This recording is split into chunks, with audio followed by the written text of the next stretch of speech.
In the world where the protagonist lived, there were so-called human cards. The entire floor around him was stained with blood, and the only thing the man cared about was how such a thing could happen to him. His hands were also stained with blood. Seeing someone's feet in front of him, the guy thought to himself that they weren't human. Terrifying dark male silhouettes bent over their victim. At that moment, the unknown victim thought they were real demons. Human maps existed in this world, but they were also called prison maps. Simply put, you could lock a person in these cards like a prison. It could be someone you hated, someone you adored, or even an artist of anyone you wanted to make your own. One of these cards sealed a guy named Mamoru. One day the main character was walking down the street and kept clicking on his tablet screen. He had headphones in his ears, so the guy was alert when someone's hand behind him stopped him. As soon as the hero took off his headphones, he heard the loud sounds of cars passing by. He didn't even notice as he almost stepped out into the road. The hero turned around at the man who stopped him. It was a young guy named Riku, who looked sternly at his buddy. He frowned and thought that his friend Mamoru had had enough of life. Riku was sure that Mamoru was playing his online game again and didn't notice anything around him. And he was right. Riku told his friend that he was a pretty smart guy, but once he got caught up in the game, he didn't see anything around him and had to do something about it. Mamoru told Riku that he was, as usual, taking care of everyone but himself, and maybe he should think about himself. Riku frowned and asked Mamoru about it. Mamoru meant that his friend should have finally confessed his feelings to Yuka. Hearing that, Riku grabbed his head fearfully. He called Mamoru a fool and was clearly angry. Mamoru realized that Riku wouldn't say anything to her. After all, they were always childhood friends even in university, and always the three of them, so he didn't know what to do. The hero assumed that he would tell her after all, and Riku didn't deny that he would definitely do it someday. Riku frowned and reminded him that now was not the right time to do it. Yuki's father went missing 3 weeks ago. Even though they filed a police report, there was still no information. It seemed to Riku that Yuka was close to giving up, though she wouldn't show it in front of them. It was hard for him to see Yuka like this. Mamoru decided to ask his friend what he would say to him about finding her father. Riku turned his head and noticed the Yaku on the opposite side of the road. Yuka looked at the phone with a smile, but then sadly held it to her chest. She also turned her head and spotted Rika. The girl ran towards him and Riku also ran towards her right on the road. After a while, the heroes reached a building where Mamoru was looking for something in his laptop. Yuka asked what he was doing, and Mamoru decided to show something to his friends. He asked the guys if they knew anything about human maps. Riku hadn't heard anything about it and assumed it was some new game. Yuki apologized and admitted that she had never heard of it either. Mamoru picked up one of the cards and said that they were human cards, also called prison cards. The front side of such cards had a pattern on it, but the back side, as could be seen, had nothing on it. The thickness of the cards was 2 millimeters and they were made of paper. Human cards are a legend roaming the vastness of the darknet, but it was not an easy card. It held fantastic power. There was something that could be done with these cards. More specifically, a real person could be imprisoned inside the card. Mamoru said this in all seriousness, but his friends only looked at him in surprise. There was silence for a while. At first, Yuki and Riku stared at their friend, but then they grabbed their heads and laughed. The girl couldn't contain her laughter and apologized for it. It's just that Mamoru was telling all this with a rather serious face. Riku also looked at his friend and asked where he dug up such information. Now Yuki stopped laughing the second Mamoru said that he found that information from her father. This time, the friends were truly shocked, and Mamoru clarified that he found out it from her father's laptop that she lent him. Mamoru used it to try to find any clue. He'd noticed that Yuki's father had been frequenting the same site, according to his browser history, several times a day, almost every 5 minutes, and that was shortly before he disappeared. Mamoru clicked on the touchpad and went to that site. It was an official human map site.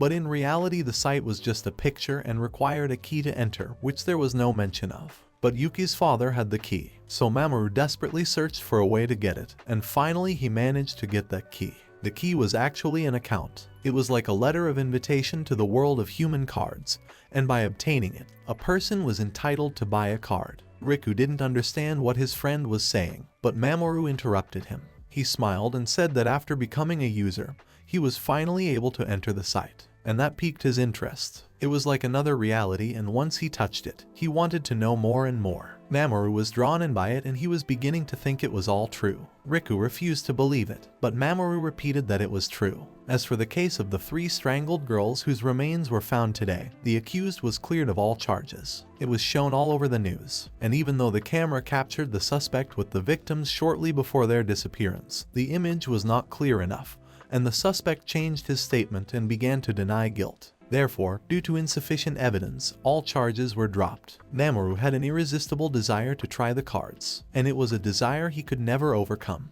He wondered if it was really possible to conclude with the man in these cards. For this purpose, Mamoru chose a certain person.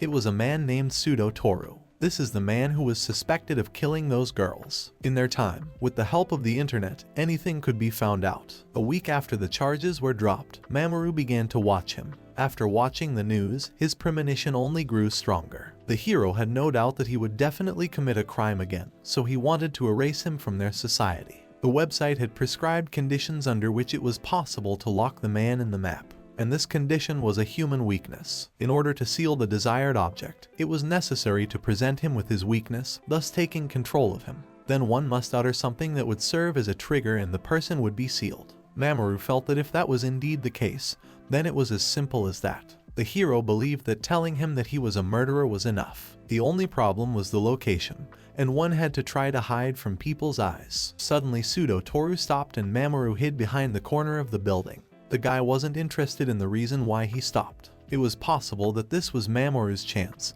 but for whatever reason he didn't dare to attack. He remembered that the website also wrote that the opponent's weakness depended on his values, and perhaps his weakness was not that he was a criminal. The hands in which the hero held the cards trembled. He wondered if they really had that power in them. Mamoru decided that it wouldn't work that way, since he couldn't even move. But suddenly there was someone else who dared and called Toru's name. The stranger stood right in front of the suspect and told him that he had been caught up in a case of killing girls. The young guy wanted to know if he was really the killer. Toru wondered who he was and what evidence he had to prove it. Mamoru covered his mouth in fear and thought that it really didn't reach his weakness. Meanwhile, the unknown person showed the image of the 2 girls in the picture to Toru. The one on the left in the picture was his older sister, and she was 10 when she fell out of the window of their apartment and crashed to death. And those 3 girls had something in common with his sister. Toru insulted the guy without realizing what he was babbling about. His statement made the suspected murderer very angry. But the stranger made a shocked statement that Toru was in love with his own sister, and so now he kept looking for her image in the crowd. Toru grabbed his head and thought that those 3 looked a lot like her, and that was what attracted him to them. Toru clearly remembered his sister's face the moment she fell from the window before she died. He became enraged and began shouting for proof. Toru wanted proof of his actions, and the stranger pulled out a prison map. He was sure that this was the case. Mamoru was shocked when he saw the stranger had the exact same map. The blonde-haired guy threw the card at the man and said that this was exactly what his weakness was. Toru looked at the card in front of him in surprise, and the stranger activated the prison card. At the same moment, the card glowed and began to draw Toru into itself. The man did not understand how this was possible and tried to resist. Toru did not understand how this was possible, for his body was sucked into the card, after which he completely dissolved into it. The map fell to the ground, whereupon the stranger walked over and picked it up. At last he said that he did not need proof to send him to prison. This was the very purpose for which human maps existed. The stranger looked at the card, which had all the data on age, blood type, height and weight of the Toru. It was as if the stranger sensed that he was being watched and looked back towards the protagonist with a smile. Then he simply disappeared from sight. Mamoru told the story to the guys and admitted that he didn't get a good look at the man's face, but he saw it all with his own eyes, which made Yuki and Riku shocked. The hero saw the moments when a person is sucked inside the card. It was definitely not a dream or some kind of vision. Human maps definitely existed somewhere between their worlds. Yuki took a couple steps toward Mamoru and suggested that it might be true. In that case, her father could have gotten into that map. The hero stunned the boys with the news that this was the case. He took the map in his hands, pointed to it, and said that Yuki's father was inside such a map. Thus the door to darkness was opened and there was no turning back. Rumors of human cards spread everywhere, but only a select few knew the real truth. It was said that there were such maps, in which, as in a prison, you could lock up a man if you knew his weak spot. People didn't believe it, but thought they were devil cards. In one of the cafes in town, there was a lot of noise. Someone called out to the Mido and asked him to bring a dish to table 7 as soon as possible. The waiter understood and served the dish for table 11. It was veal saltimbocca, and for dessert there was tiramisu and cheesecake. The customer also had something to ask the already busy man. The young fellow waiter politely asked the cook to make the arabitsu not too spicy. The cook pulled a smile on his face and said he understood. The second cook noticed that his colleague was laughing for some reason, but the man said it was okay. It was just that he thought the customer at table 11 had recently complained about the spiciness. Mido, as I have always been great at memorizing visitors, he suggested that he should have dropped out of university and stayed here to work, although it was difficult in such a small Italian eatery. The cook overheard his coworker say something about their restaurant, but the cook kept quiet. To a diligent student like Mido, no such thing would be offered, and someone like him would succeed in anything. The waiter served the customer a dish called pescator and apologized for the wait. The visitor wanted to say something to the waiter and Mido stopped. The visitor admitted that he had been eyeing him for a while, and Mido served the guest very kindly. He was always kind and accommodating, and because of this, the guests could enjoy his meal in a good mood. Mido blushed with embarrassment and sincerely thanked the visitor for the praise. The visitor smiled slyly and started eating. He pierced the large shrimp he had on his plate with his fork. The guy apologized for leaving his shift early, but the cook said it was fine and told him not to worry about it. Mido had an important test tomorrow, so the guys wanted him to go home and study hard for it. Mido smiled and said goodbye to the cooks until tomorrow. The second cook turned out to be the principal, and his coworker suggested that he was putting too much work on Mido's plate. It had to be remembered that he was a student, but Mido had asked him to do it himself. He said he didn't want to sit on his mother's neck and was paying for university on his own. Such good children were rare in their time. Meanwhile, Mido got to Shinjuku Station, which was quite crowded, and got on the subway. He got to Kabuki-T, where he got off the subway and headed along through the evening streets of the city. In addition to his work, Mido had time to play badminton. In one of the games, the match was behind him and Mido decided to take a rest. While he was drinking water, a girl approached him and called out Mido senpai. But Mido smiled and asked to just call him by his first name. The girl blushed and looked away. She embarrassedly suggested Mido to have dinner together. Mido apologized and said that he had a part-time job late tonight, so if it wasn't a problem, he would like to decline. The girl agreed and replied that she would wait for his call. While Mido was walking down the street, staring at his phone, a strong wind blew in his direction and the guy covered himself with his hand. He noticed that a certain man in a black business suit was looking at him nearby. This mysterious man knew the name Mido Naoto Kuna. The male silhouette smiled and told Mido about his mother's condition. That man knew that Mido's matter condition wasn't getting better, and judging from the boy's reaction, he was right. Mido didn't understand who was standing in front of him and what they wanted. The man told the guy that Mido was a law student at East Central University and a member of the badminton club. Despite being busy with a part-time job at an Italian restaurant, he continued to show amazing grades and attendance. He also started dating a girl a year younger than him 3 months ago. Mido was shocked, not realizing how this man knew so much about him. But the man was not interested. The guy was not addicted to alcohol or cigarettes, and for the sake of success in the club carefully watched his diet. But he did not use any steroids to build muscles. Most importantly, he had youth, and that seemed fine to the man. With these words, the man pulled a prison card from his pocket. The man took the map in his hands and said that Mido was a true ideal. Also, the stranger recalled that Mido had only one parent. His mother tried her best to get him into university and dealt with money matters as well. Apparently, she had a very difficult time. Mido was a compassionate and caring boy who probably understood her perfectly, so he decided to share her suffering and work hard to avoid being a burden to her. But misfortune overtook them when his mother came down with a serious illness. Mido didn't understand what this stranger wanted to say, for he appeared as if out of nowhere and would not shut up in any way. He wanted to end it all, and the man said that was fine. True, with just his part-time job alone. It was still hard when you think of his mother's medical bills. The stranger pulled out many pictures and threw them in front of the young man's feet, which shocked Mido. These photos showed the boy going around with strange men and selling himself. 3 times a month Mido went out with men. Of course, he realized that in his situation he needed money, but his girlfriend could have found out about it. Plus, his mother could find out about it and Mito wrapped his arms around himself in terror. He asked the man to stop. The man smirked and suggested that it wasn't just about the money. Mito wept and shouted that he dare not say such a thing to them. The stranger was well aware of Mito's weakness and threw the prison card at him, then used the activation. Before the guy realized what was happening, his body was encased in the card. The card with the Mito Naoto fell to the ground in front of the man. The man picked up his card, shook it off, and put it back in his pocket. As if nothing had happened, he headed onward. In this way, people continued to disappear in the city as well. Just one piece of paper was capable of destroying a man's life, and he learned of the existence of these maps. Mamoru claimed that Yuki's father was imprisoned in one of these maps. Riku wanted to know how Mamoru found out, and the girl looked at their friend with interest. Mamoru silently held the card in his hands and Riku once again called out to him. The guy replied that he had proof and it was on this website. With those words, he entered the password in the laptop. The proof was this page, which had all the information about people. All three of them scrutinized the cards where the characteristics of the people were spelled out. There was also a price on these cards and Mamoru told the guys that it was an auction. Riku asked about it again and Mamoru said that the Human Cards website has auctions all the time. Unusual goods were put up here, and the goods on this site were humans. That is, there were people here who had been turned into a map.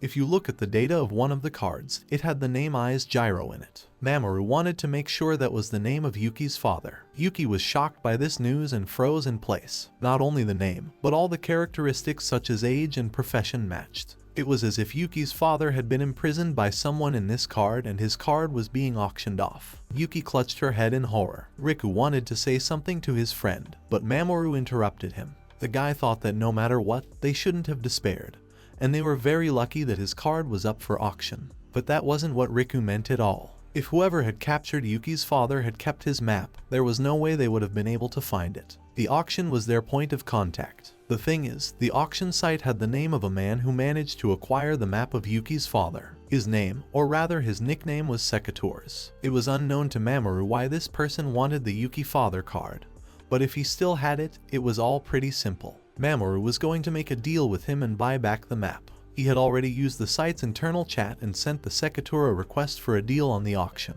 His father's card was sold for 240,000 yen, and he offered him 300,000.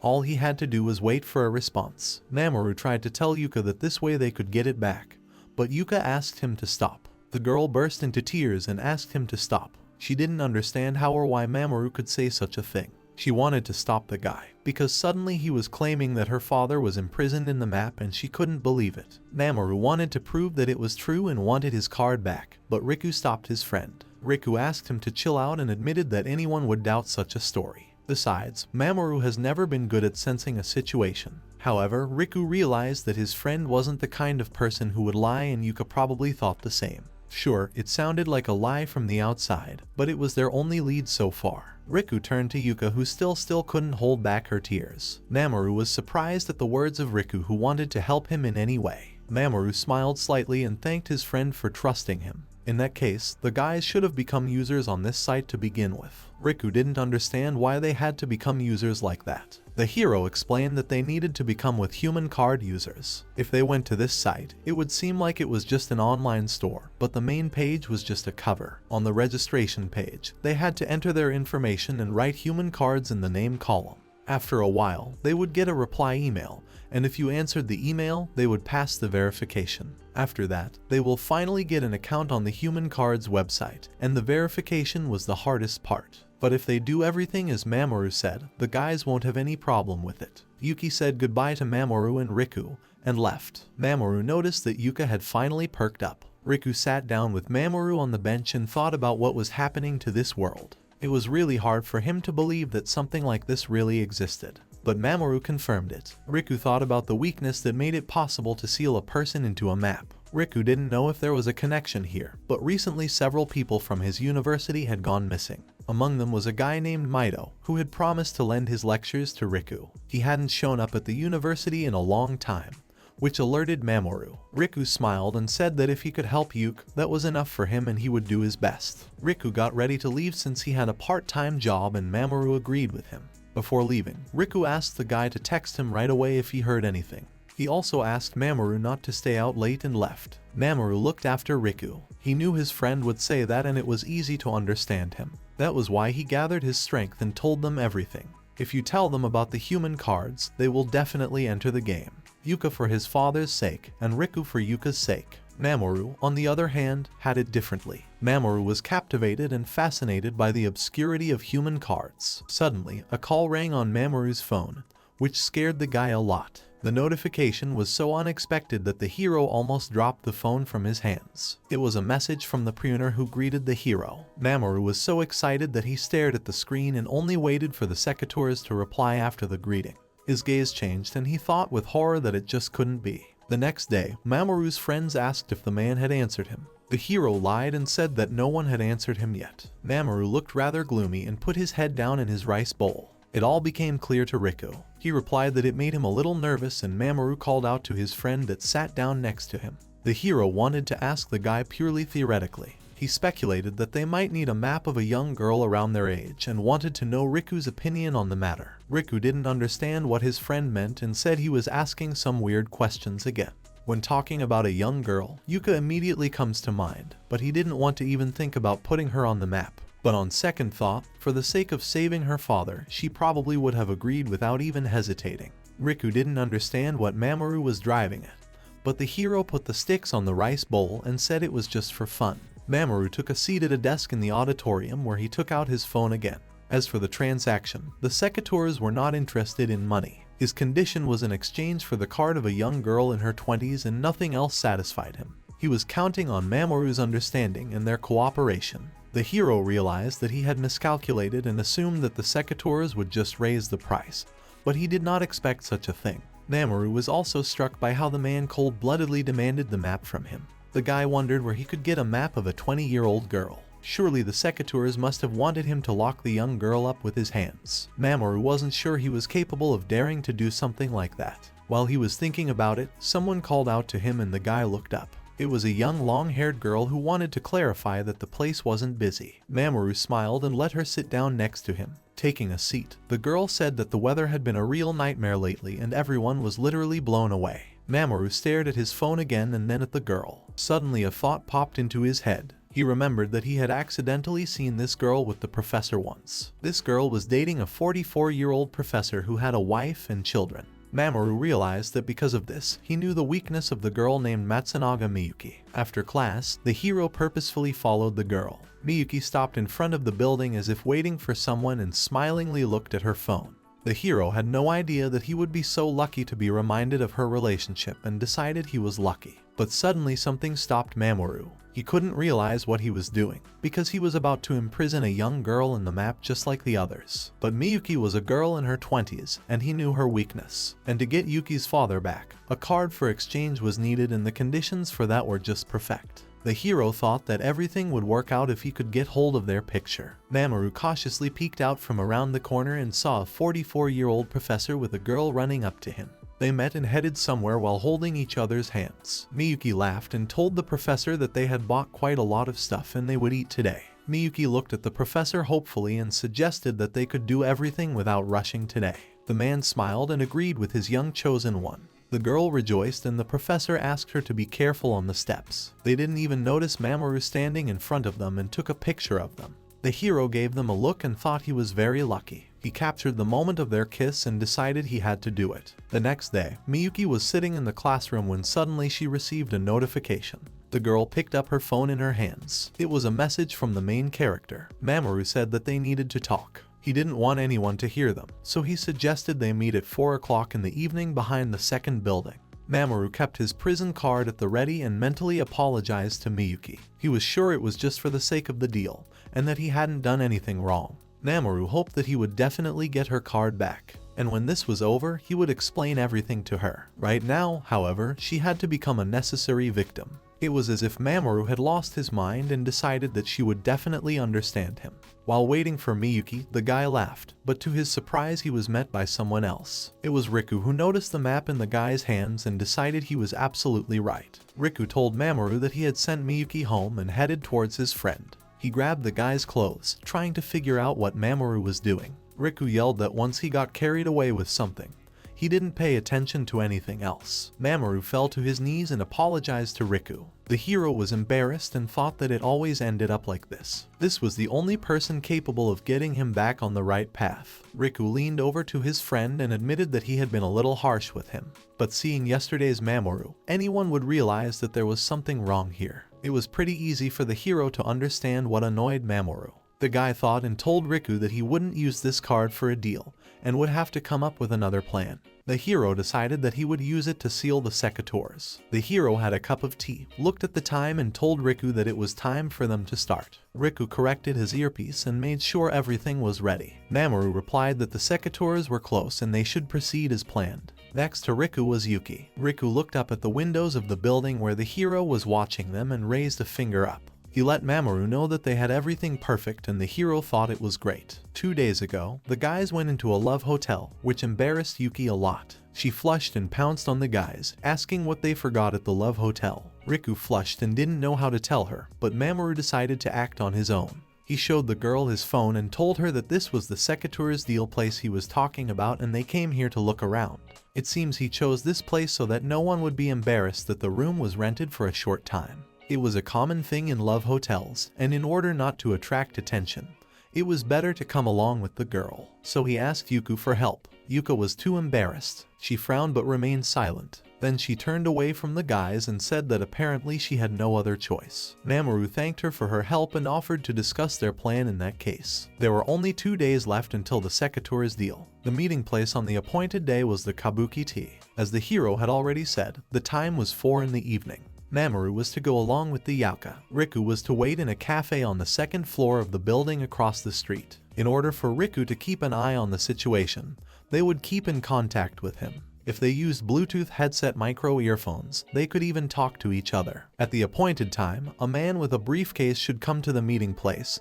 He was the secateurs, and together they were to head to this love hotel. Mamoru, Yuka, and the secateurs, the 3 of them, would enter the room. After that, Yuka will immediately leave it, but instead of heading towards the exit, Mamoru wanted Yuka to go into the adjoining bathroom. Yuka didn't understand why she needed to go into the bathroom specifically, but then the girl realized everything and saw that there was a magic mirror. On the other side of the mirror, she saw Rika and Mamoru. Mamoru said that all the baths in this hotel had something like this. He wanted her to observe the situation from there. When she and secateurs are alone together, they will proceed with the exchange. Yuka asked to wait for a while and admitted that Riku had told her everything. In exchange, the secateurs wanted the card of a 20-year-old girl, and Yuka thought that Mamoru had locked someone inside her. But Mamoru assured her that it wasn't true and they weren't going to imprison anyone in the map. It turned out to be the case that on the appointed day, Mamoru would not have the right card with him to exchange. The hero kneeled down and lowered his head. He smiled and told the Yuka that he would just apologize. Earlier, Mamoru noticed something.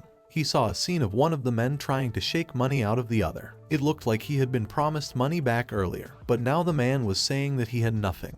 And if Mamoru didn't have the card, then deviating from the plan would be to their advantage. The fact that the hero came to the negotiation without having the very object of the deal with him was supposed to be his weakness. Mamoru believed that the secateurs were fully immersed in the world of human cards, and he probably always carries a blank card with him. The hero will start desperately begging him not to do that and say that it's his father. And to further anger his opponent, you could start clinging to his legs. Mamoru approved of Riku's idea and said it was good. The secateurs will probably lose their temper, at which point an idea will pop into his head. He will decide that the hero has a weakness, in which case he can imprison him in the map. Yuki was terrified that Mamoru would specifically prepare for imprisonment in the map, and if that happened, everything would come to an end. But the hero smiled and assured her that everything was fine, for at that moment it would be her turn. With these words, the hero pointed her to the mirror. She would watch the whole event from the bathroom from beginning to end. And, of course, the moments when he would be locked in the cart. There was one taboo in the world of human maps. One must not let anyone see the moment when he locked someone in the cart, because it would become his weakness. The hero handed the card to the girl and told her that after he was dragged into the card, she would have to stand in front of the secateurs. She will have to hold up a card in front of him and say something.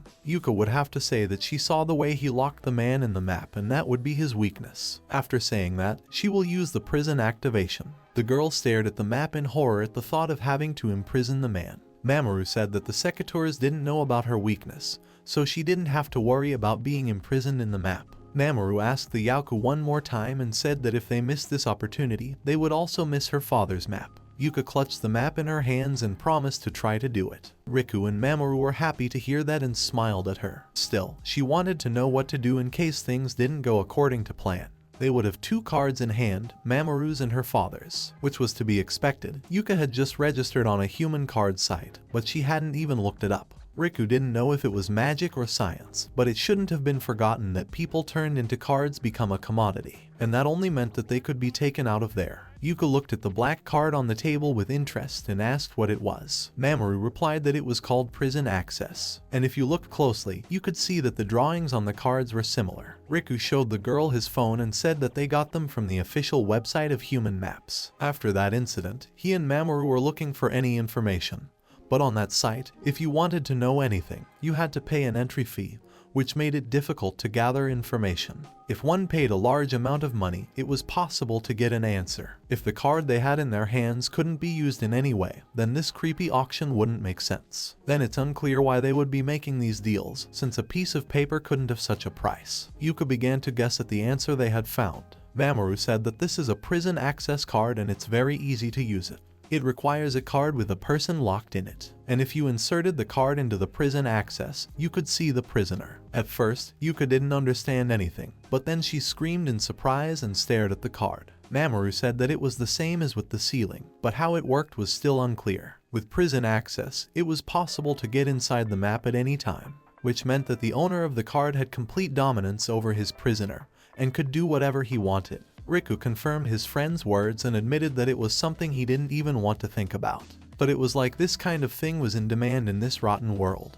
But they had a different goal. They would take advantage of a privilege only available to the cardholder. Once sealed, there was no way a person could ever get out on their own. And that was the rule of human cards. But if one used prison access, the cardholder would have the key. In this way, it was possible to deactivate the prison. These words could break the shackles of the card and the prisoner would be set free. Yuka was happy to hear this and thought that this way they could get her father back. If they could see the locked people, it was possible to see her father and the others. She asked Mamoru where they were. Riku sadly looked away and apologized to Yuki, for they knew nothing else. They only had blank cards, so they couldn't check that. Besides, they still lacked information and Riku mentioned about the entry fee. They had no money left, because the more important the information, the more expensive its price. To get all the information they had, they spent 300,000 yen. They needed to pay a fee of 1,210,000 yen to continue viewing.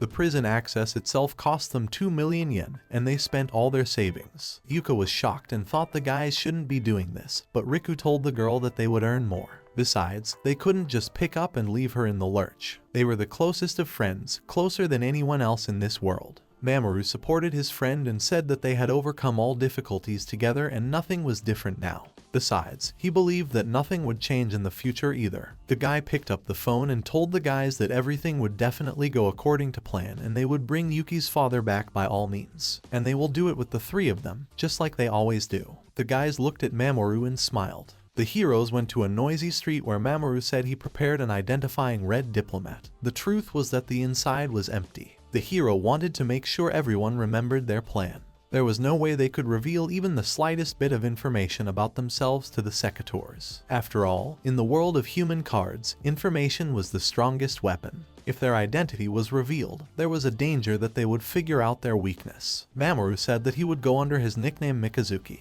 He also told Yuka that if the secateurs asked her name, it was better to use a fictitious one. The hero held out the prison cards to Riku and entrusted them to him. He figured it would be his responsibility to get it back from the cards. But then Riku suggested his plan to Mamoru. The guys were greatly surprised when Riku suggested that they switch places and fulfill the role of Mamoru. His friend was sure that the hero is more suited to give out instructions, and if he panics, the whole plan will be jeopardized. So Riku wanted to ask for permission to play his role and be the bait. Mamoru looked at Riko angrily and reminded him that this was not a game. Smiling, Riko grabbed the hero's shoulder and said he knew that. After learning a little about these cards, Riko seemed to understand his feelings. He didn't know how to describe it, but the human cards were truly evil. But Mamoru thought that wasn't enough. Besides, Riku should have realized how risky it was to get inside the map.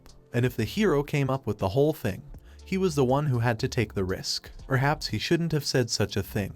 He, father of Yuki, had caused her a lot of trouble. As a man, he was hopeless, but Mamoru didn't want Riku to do that for him. Riku grabbed Mamoru's clothes and the hero became silent. Riku asked him to stop. Even so, he is the only precious member of Yuki's family and he wanted to give him back to her. But to be quite frank, Riku wanted to be in the shoes of Yuki's protector if something went wrong.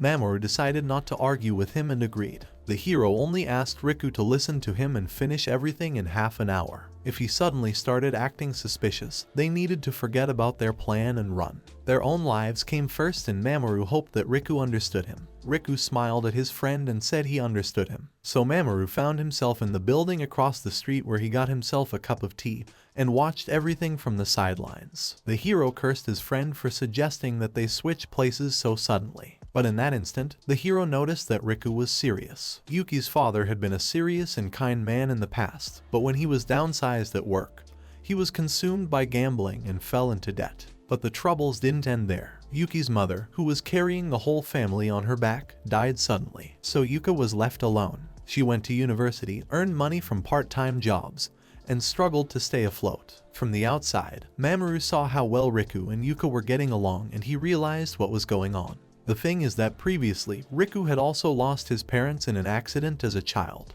He was taken in by his grandparents on his father's side. That's when he moved to their town, and that's probably why Riku understood Yuka like no one else. Riku has been evasive in changing the subject when talking about his parents since he was a child. The hero looked at the human cards that lay at his side. He still didn't know anything about those maps or this world. Surely there was something unfolding there ahead that was hard to imagine. However, Mamoru thought that he shouldn't have gotten even deeper into it. Mamoru was sure that today it would all end and he would forget about the world of human cards. Suddenly, the hero abruptly stood up from his chair and called out to Riku. He noticed the very human figure and notified the guys that he was already here. The stranger was wearing a dark suit and a green briefcase. There was no mistaking the secateurs. A man in a business suit noticed a couple of guys and headed in their direction. Mamoru told his friends that it was undoubtedly a pruning shears, and Riku turned to his friend. He notified Mamoru that they were starting their plan.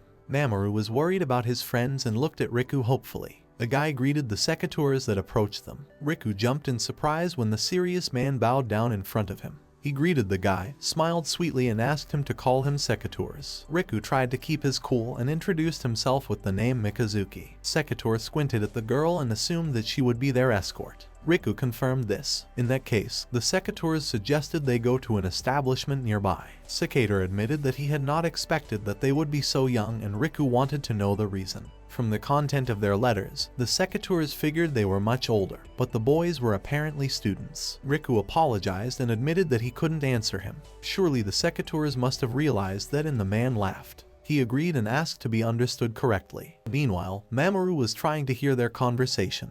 Because of the strong interference, the hero couldn't make out what they were talking about. But the fact that the secateurs were trying to reveal his identity was a good sign. It meant that he had no idea that he himself would be trapped in the map. Finally, they arrived at the place where they were to conduct the transaction. And before choosing a room, Riku offered him his number. Mamoru thought that everything was going according to their plan since it was the room they had chosen earlier. Everything was going smoothly according to the plan and Mamoru asked his friend to keep it up. Secateur along with the guys entered the room where Riku placed his suitcase on the floor. Secateur said it was a great room and Riku looked back at the girl who quickly went into the bathroom and latched the door behind her. The guy turned to secateurs and suggested they get it over with quickly. Riku held out his hand and motioned for the man to show his card first. The secateurs turned to the guy and gave him a horrified stare. He didn't mind, but there was something he needed to do before he did. He walked over to the shocked Rick and pulled his earpiece out of his ear. Yuka wanted to look out the door. As she opened the door, she froze in horror. The girl screamed and Riku rushed to her aid.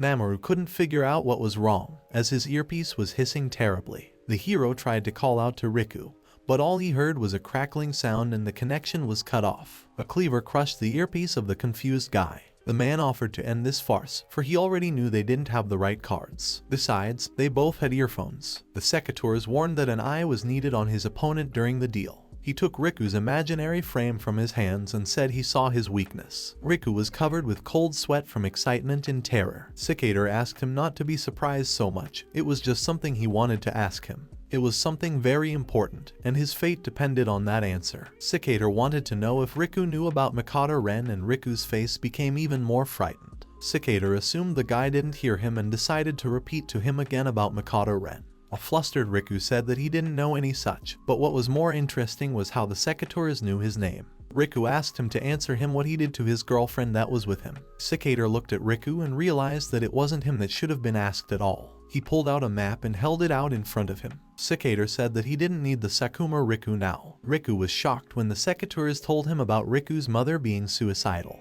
Everyone thought that his parents died in a car accident, but it was actually different. His mother stabbed his father multiple times after accusing him of cheating, and then killed herself by sticking a kitchen knife into his carotid artery. All this was in front of Riku, who was 3 years old. All the newspapers covered the incident, so Riku moved to another town. He tried to forget the past, and to this day he hid the truth. He hid the truth from everyone. He didn't even tell it to his best friends, Mamoru and Yuki. He was a boy that was connected to the murder. He was afraid that once they found out, they would cut all ties with him, even though they were the ones he could trust. They were his precious friends. Riku's tears flowed after the secateurs' words, and the secateurs pointed their card at the guy. He told Riku that this was his weakness. When Mamoru lost contact with his friends, he immediately rushed to the hotel, trying to figure out what happened there. It was only a blink of an eye, but he thought he heard Yuki screaming. The hero had already realized that the secateurs had found their earpiece, but it was unclear what happened next. Mamoru tried to focus, but he couldn't. He ran as fast as he could and didn't realize how this could happen.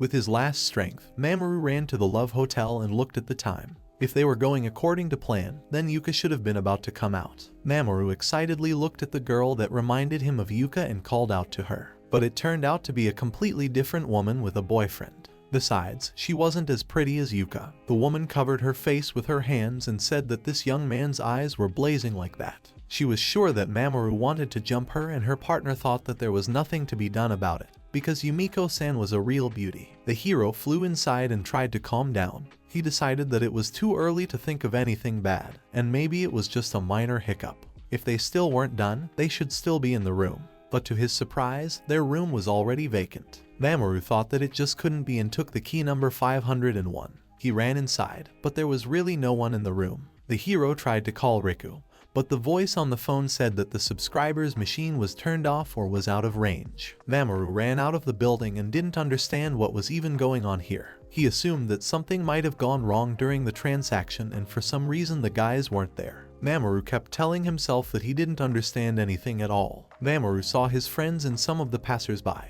and mentally asked Yuka and Riku where they had gone. Mamoru hoped that they were all right, and he could not believe in something bad. Tears welled up in the boy's eyes. Eventually, he was so tired that he collapsed on the ground and tried to catch his breath. The hero noticed the police officers, but he didn't know what to say to them. He couldn't tell them that his friends had been turned into cards or something like that. Especially in the room, there were no traces left and he had no evidence. All the protagonist had was a correspondence with secateurs about the deal. Mamoru suddenly remembered the correspondence and decided it was his clue. Mamoru thought that he could have just texted him and was shocked that he hadn't thought of it earlier. The mad hero wrote to the secateurs that he was willing to fall to his knees and grovel for as long as it took. If it's about money, he's ready to collect all the money in the world and even agrees to get the cards he needs. To get Rika and Yuku back, he was willing to do anything. Having typed his message, the hero sent it. But at the last moment he got an error that prohibited him from writing to this user, as he had limited the number of people who could send him messages. Mamoru went into a real panic and tried to send him messages time after time,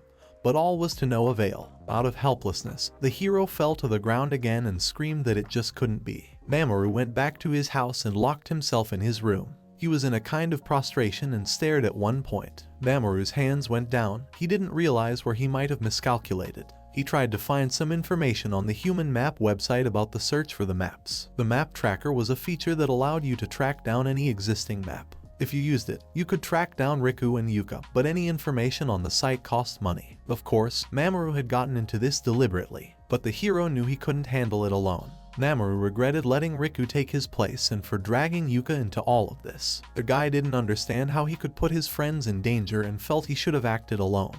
While the hero was absorbed in his thoughts, someone rang his doorbell. The bell was still ringing, and the hero slowly rose to his feet and proceeded to the door. It was the deliveryman who wanted to make sure that the guy's name was Mamoru. He handed him the letter and said it was an urgent delivery. The delivery man asked for a signature, after which he left. The hero stared gloomily at the envelope, but then his eyes rounded. On the back of the sender was the name of the pruner, and the guy opened the envelope in a hurry. The envelope contained the very same prison card, and Mamoru turned it the other side. It was a map of Sekuma Riku, which for some reason was crossed out with a large cross. Mamoru stared at his buddy Riku's map in horror. Mamoru didn't understand why this map had a red cross on it, plus it wasn't erasable. Stumbling from the speed, the hero ran to the room and started looking for the thing in the middle of his junk. He picked up another card and remembered that he could use the same thing. Mamoru asked Riku to wait a little longer and was about to unleash it, but for some reason he failed. On top of that, his eyes became blurry. The hero didn't realize what this feeling was, because everything around him was shrinking and warping.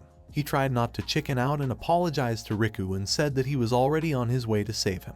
The boy opened his eyes and looked around. He picked up his map from the ground and got to his feet. It was quite dark all around, and Mamoru himself was in some sort of tunnel. The tunnel was quite deep and there seemed to be no end to it. Mamoru was terrified, not realizing where he was, because a moment ago he was in his room. The hero assumed it was her world inside the maps and proceeded inside the tunnel. Mamoru leaned against the wall and felt that it was quite cold. This was clearly not a virtual world, and everything here was real. He noticed that there was something up ahead and walked closer. Mamoru opened his mouth in surprise, not believing his eyes. Right in front of him was a huge grate that went all the way to the ceiling. There must have been a key to this grate, but there was no keyhole. Mamoru began to realize everything and used the deactivation of the prison. At the same moment, the lock clicked loudly and the doors of the huge grate opened. With bare feet, Mamoru carefully stepped inside. He noticed that the floor here was wet and there was a terrible odor. The hero didn't realize what this place was and heard dripping sounds nearby. Mamoru hoped that he would meet Riku here and called out for his friend. He walked deep inside where a dark figure was waiting for him inside. One day a young girl put on her shoes, pinned up her hair with an artificial bow tie, and told her mother she was leaving. The girl picked up a magazine and looked around questioningly. She thought the place was rather dreary as she stood at the bus stop. She remembered the words she had told her mother earlier. She had told her to quit it many times. The mother along with her daughter lived alone. The man who was supposed to be her father died in an accident without ever finding out that the mother was pregnant. Therefore, her mother gave birth to her without ever marrying her. Though the girl was already in high school, and to tell the truth, the fact that she didn't have a father didn't bother her in the least. But she wondered what he would think if he was with them now. The girls passing by saw a poster of Yui. A girl named Yui was on the cover of the November issue of MANHWA. The girls were delighted and thought she was quite cute because she had something that other models didn't have. Her friends could understand the girl, for she was both cute and beautiful. They didn't understand how someone like her could exist in this world. Yui had rather large eyes and long legs. The girls thought that God was just unfair to them. One of the girls grabbed her head and screamed that she also wished she could be her. Her friends laughed and said she didn't think she could be, but the girl asked not to say that. This particular Yui was that girl. Her name was Kitagawa Yui and she was in high school and was also an idol. A year ago, she was called out when she was out with her friends and that was the beginning. It was an easy job at first, which she accepted with her mom's approval, but her work received a huge response. The work became more and more. It included shooting for magazines and speaking at events. She followed the call of new experiences and her life changed dramatically. But it also changed more than that. Walking into the restroom, the girl saw a mangled magazine with her face on it. She took out the magazine and it was noticed by a couple of girls. They thought it was a real horror, since she pulled it out of the trash can and was probably admiring her image now. They thought that Yui was too fond of admiring herself. They called Yui a narcissistic brat and asked her not to be conceited. The girls were disgusted at the thought that Yui liked to admire herself. A dark-haired girl from the group walked past Yui and threw her things on the floor. She asked about where Yui was going and warned that there was no room for her in the classroom. When Yui first started appearing in magazines, everyone was happy for her, or so she thought. But one day it turned into a boycott. Her belongings began to be hidden and her shoes and bag were cut into small pieces. Her gym uniforms were stuffed into the toilet and dead frogs were put in her bag and in her desk. The group responsible for this bullying, led by a Seiko girl, had a certain amount of power within the school and no one dared to stand up to them. When they bullied, the others pretended not to notice, and at some point, the whole school became Yui's enemy. The girl walked into a dark auditorium where there were chairs scattered around and horrifying writings towards Yui on them. She was now in the second grade of high school and only had a year left. Yui decided to overcome all of this and told herself that she would not run away. As she walked into the auditorium from behind, someone called out to her. It was the girl who was hiding her face behind a magazine with Yui's face on it and asked her to accept her congratulations. At first Yui didn't realize who it was, but then a slight smile appeared on her face. It was a girl with glasses named Nozomi. She laughed and greeted Yui. The girl approached Yui, said that as soon as she heard that her picture was on the cover, she immediately bought the magazine. Nozomi was delighted by Yui's beauty and admitted that her heart fluttered as soon as she met her eyes with her picture. In addition, Yui was able to talk to an actor named Shindo Yuki, and she thought it was very cool. Yui looked at the joyful Nozomi with embarrassment. Nozomi was a classmate of hers who had started socializing with her after she had been bullied. She was the only one on her side, and Yui had no one but her. Nozomi said that Yui's desk wasn't in the classroom, so she came to look for her here. Yui's friend was furious that as soon as she did something cool, they would start bullying her. She offered to carry her desk back together, but Yui refused, and decided that her friend didn't understand, because she had been their target before, and if they noticed her next to Yui, they would probably bully her again.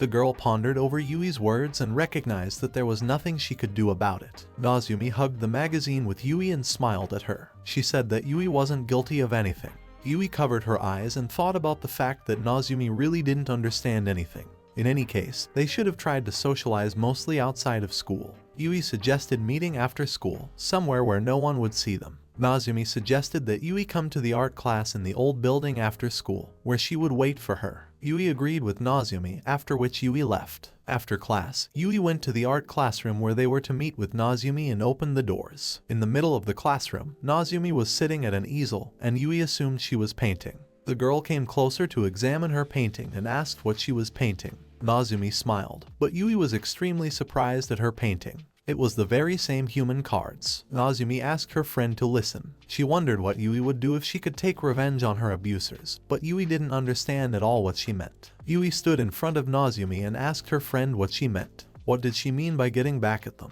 Nozomi looked at Yui with an enigmatic smile but remained silent. The girl leisurely got up from her chair and said that she had to confess something to Yui. Nozomi took out a map from her pocket and showed it to Yui. It was the same human card, and Nozomi asked her friend to look at it. At first glance it was an unremarkable map, but it was actually special. Nozomi put the card on the table and decided to talk about its specialness. She also put a small wooden model of a person on the card and said that it was possible to lock a person in the card. Yui didn't understand anything and only listened to Nozomi indifferently. She assumed that it could be the plot of some popular anime. Her thoughts were interrupted by Nozomi, who called out to her friend. Nozomi thought that these cards were amazing. After all, someone she hated or someone who was in the way, everyone could be locked inside the card and get rid of them. Inside the card, you could also chain their hands and feet, drive a nail into every part of their body, and no one would even know about it. Nozomi twirled her wooden little model and told Yui that she could take revenge on each of them as she wished. Yui thought about Nozomi's words and immediately remembered the Seiko that was chief among her abusers. Nozomi lashed out at her friend and admitted that she couldn't stand to watch them bullying her anymore. She tried to explain that those cards were indeed real and she wasn't lying. With their help, Yui could really get revenge on them. Nozomi moved closer to Yui's ear and asked her to believe her. The girl froze in place and Nozomi asked her friend how she would act. But unfortunately for Nozomi, Yui wasn't going to do it. To be honest, she didn't even know whether to believe Nozomi, but it was conceivable that it was really possible. And even if it was, Yui didn't want to do it and apologized to her friend.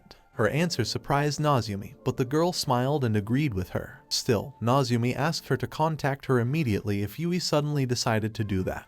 Then she could become her strength. After talking, the friends went to a cafe where they ordered some delicious drinks and had a good time. Yui suggested to go home since it was already quite late. Yui called out to her friend, but Nozomi stared at her hand with her watch. She frowned and said that this watch was kind of weird and didn't fit Yui's style at all. A cute watch would suit her better and Nozomi was sure of it. Yui laughed and recalled what she had said earlier. She said that she didn't know much about her father and there was almost nothing left of him, not even pictures. The only thing she kept from her father was this watch. It was a watch that he wore. Yui didn't wear it at all because she wished she had a father. She was just grateful to have a mother. The girl smiled and admitted that she wouldn't mind having proof of his existence. Late in the evening, Yui received a notice that she was called for filming. The girl thanked and said that if they took place over the weekend, she could make it. Yui collapsed on her bed and thought her head was spinning because of this strange conversation.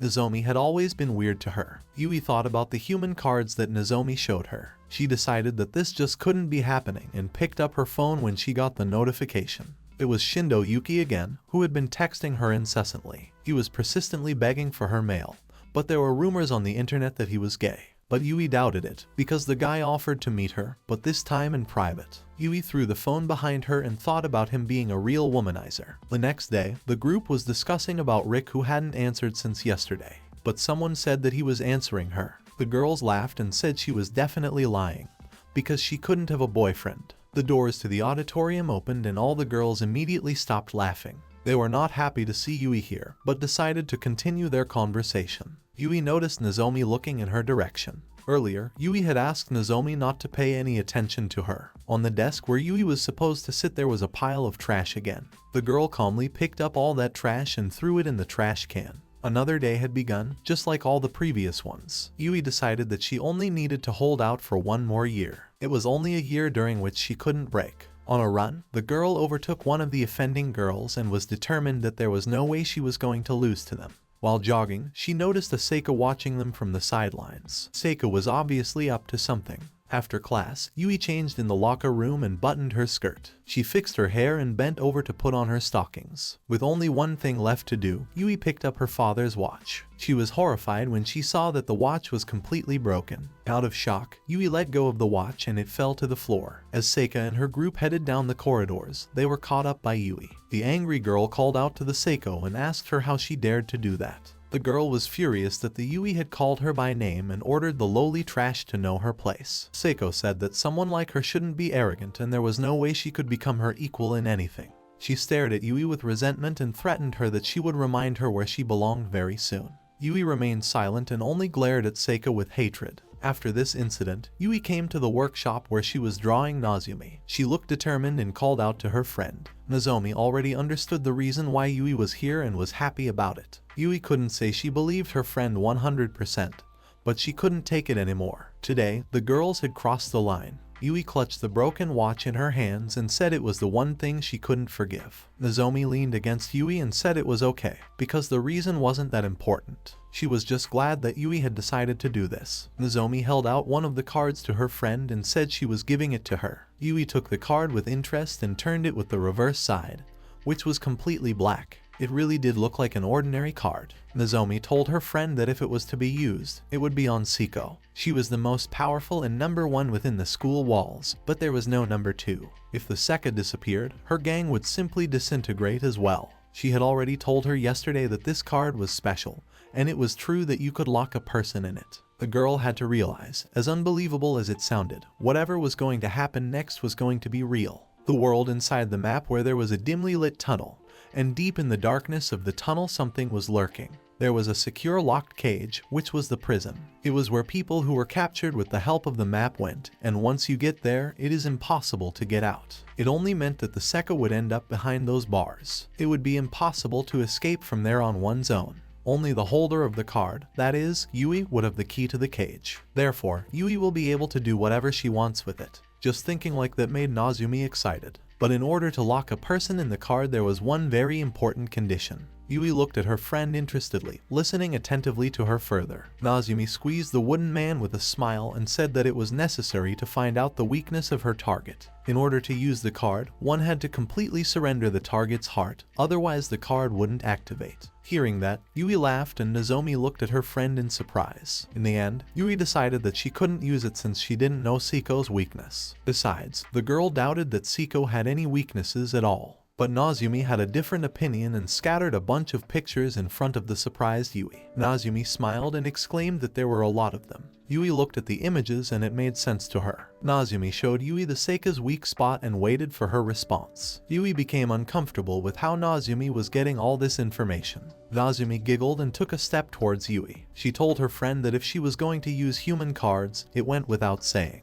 She asked the girl if she was really ready for this. Now Yui would be able to expose Seika's weakness and subdue her heart. Nozomi walked up close to her friend and said that only the last words would remain to be spoken. Nozomi licked the card right in front of her friend's face and said that it would be necessary to activate the prison. From Yui's shocked look, Nozomi became amused. The phone that was lying on the desk beeped and Nozomi picked it up. Yui exclaimed that it was her phone, but Nozomi only smiled. The girl replied that she just didn't know Seiko's email, so she used Yui's contact list. Thus, she made her come here. While a group of girls were having fun with Seiko at the center, Seiko heard the notification and looked at her phone. She saw the incoming call from Kitagawa Yui and her face immediately twisted in a disgruntled grimace. Seiko told her girls that an urgent matter had come up and asked her to continue without her. The girls didn't want to let her go and reminded her that they were going to karaoke. To the girls' surprise, Seiko was furious and yelled to her friends that she had an emergency. Nozomi smiled at her friend and promised that Seiko would definitely come here. Wherever she was and whatever she was doing, she would definitely come.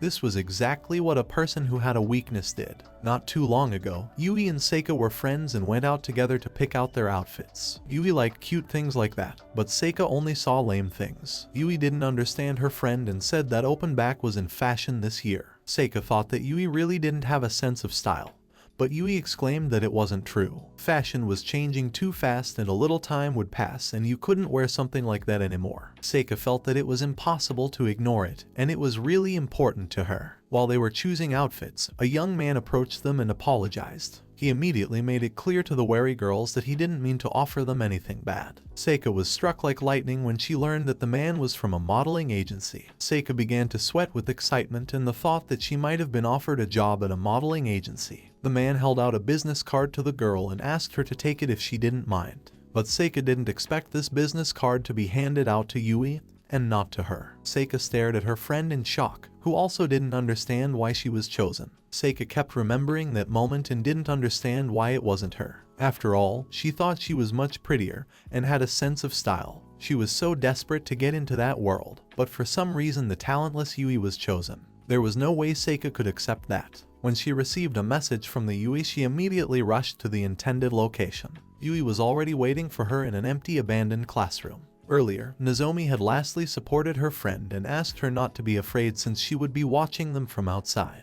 She was sure that Yui would definitely be able to seal the Seiko. At some point, the doors opened abruptly and Seiko stared at Yui contemptuously. She was beyond angry, but the first thing she needed to do was to catch her breath. Seiko walked into the classroom and tried to find out what Yui was up to. In the message, Yui wrote to her that she knew her secret and if she didn't want the whole school to know about it, she had to come here immediately. It was a rather provocative message and Seiko thought that Yui was going to blackmail her. Seiko didn't even know that the girl was the type to resort to dirty methods and Yui covered her eyes. Yui couldn't stand it and exclaimed that she had no right to say that about her. She had previously tolerated all her bullying, but she would definitely not be able to forgive her for the watch. Seiko tried to remember what she was talking about, but Yui had already pulled out her human card and said she would seal it. Seiko lost her temper and yelled at Yui not to dare call her by her name, especially since she had already warned her about it. She asked her not to think about the fact that they were still girlfriends, and after all, Yui needed to stop being a do-gooder. This annoyed Seiko the most, since Yui was nothing to her. And if Yui told her that she knew her secret, Seiko thought that was fine, and she accepted her challenge. Seiko asked to tell her secret, but she didn't think it would break her. She slandered Yui again, who silently showed her her erotic lewd pictures. These pictures clearly showed Seiko in all the lewd poses where she was with men. Seiko stared shocked at the pictures and Yui said that it was her weakness. The thing is, the man in those pictures was the director of a modeling agency,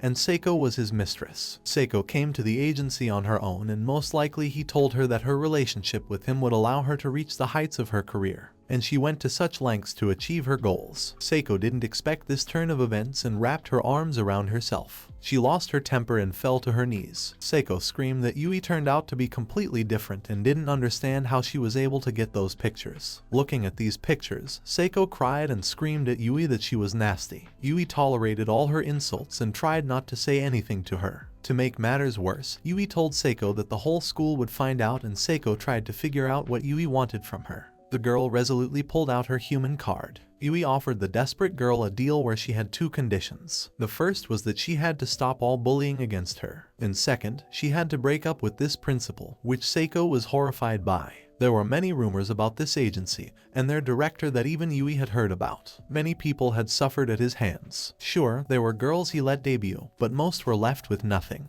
He even made some of them do the most obscene movies. Yui was sure that this would not lead Seiko to a bright future, so she wished Seiko would stop it. Yui thought that Seiko was a beautiful person. She was admired by everyone and followed by everyone, even her. Seiko didn't understand why someone like Yui would say such a thing. Through her tears, Seiko pounced on Yui and threw her to the floor. In surprise, Yui dropped the card she was holding. Seiko asked her not to think about making a deal with Yui. She wanted to take pictures of her naked and distribute those pictures to everyone. Yui asked her to let go and stop, because she was in pain. Seiko felt that Yui didn't understand her at all because she hadn't put any effort into her career. Seiko was going to make her debut for sure. After all, she was much better than Yui. Yui couldn't resist Seiko. Desperate, she screamed and applied the prison activation. The map that was lying on the floor glowed with a bright light. Yui screamed and used the prison card and the card glowed. Seiko didn't realize what was happening, but for some reason her body started to be pulled somewhere. Right in front of the shocked Yui's eyes, Seiko began to dissolve. From the horror of what was happening, Yui covered her mouth with her hands. Seiko screamed and asked Yui for help. Yui reached out to her former friend, but the card sealed the Seiko inside her. The card stopped glowing and fell to the floor again. Yui stared at the card fearfully. After recovering a bit, the girl crawled on her knees to the card and grabbed it in her hands. Turning the map face up, Yui covered her mouth in horror. She couldn't believe her eyes. The map displayed all the information about Seika as well as her picture. Yui was convinced that it was all true and didn't know what to do now.